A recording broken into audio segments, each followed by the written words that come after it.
Good morning and welcome back to Valley News Now. I'm Adam Shalafu, today talking about some news around the nation, starting with another mass shooting at a school, this time in Madison, Wisconsin. Joining us to talk about this is Fox 19 Now Washington correspondent Ashonti Ford. Ashonti, thank you so much for joining us today.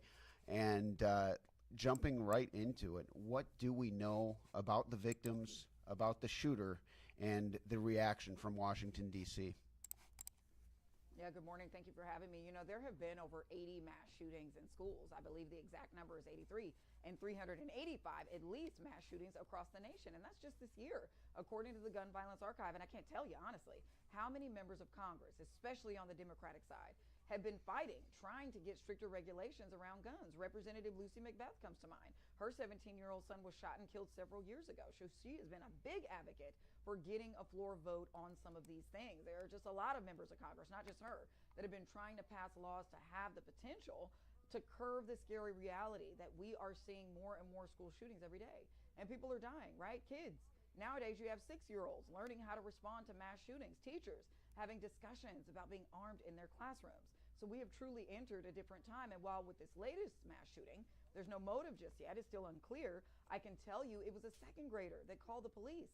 And who knows how much of that second grader, what is second grade? Is that 7, 8 years old, 6 years old? Who knows how much of this that they saw? So this 15-year-old girl, this is what the reports say, walked into her study hall in her Christian school and killed 2 people, a teacher and a student. And she shot several others. I believe 6 people are wounded. 2 of those people are still in critical condition. And then she shot and killed herself.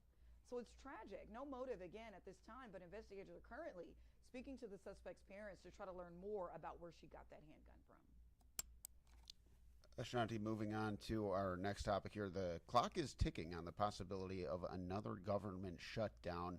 What's the latest on the possibility? You know, we've been here before, right? Many times. And I think we're honestly around the corner from another agree to disagree situation. No one wants to see the government shut down before Christmas. So even though House Republicans don't want a continuing resolution, it looks like they may sign off on this within the next few days. And this includes, you know, some funding that a lot of folks have been waiting on, like the victims of those back-to-back hurricanes a few months ago. Some of these cities out of the Carolinas, Georgia, definitely Florida, are still hurting, waiting on money to rebuild their lives. So the holdup right now with all of this is essentially the same as it always is. Republicans and Democrats can't agree on how to move forward on funding crucial agencies. Some want to spend, others don't. There's a difference in priority. Some think it's important, others don't. But what I can tell you is that when this 119th session of Congress starts back up after the holidays, it will be fully led by Republicans, and they all seem to be on board with Trump's plans for the country. So we may see a more united Congress in the near future. Now, Ashanti, final question I have for you. Speaking of President-elect Trump, talking about an extensive press conference Monday from Mar-a-Lago. Well, what did he have to say, and what are the latest with his legal issues? I think the biggest thing that's really trending online today is President-elect Trump's comments about these drones that keep popping up. Now, for a little background here, people have reported seeing these mystery drones for years.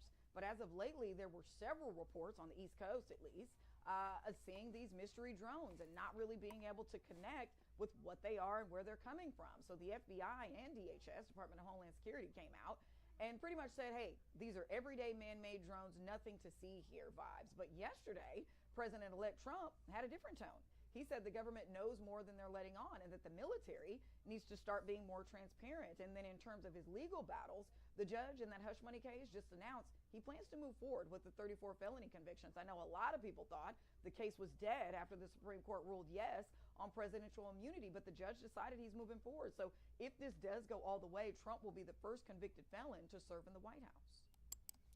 Ashanti, thank you so much for the information this morning. That's Ashonti Ford, Fox Now, D.C. correspondent. Thank you, and have a great day. We'll see you next time. You as well.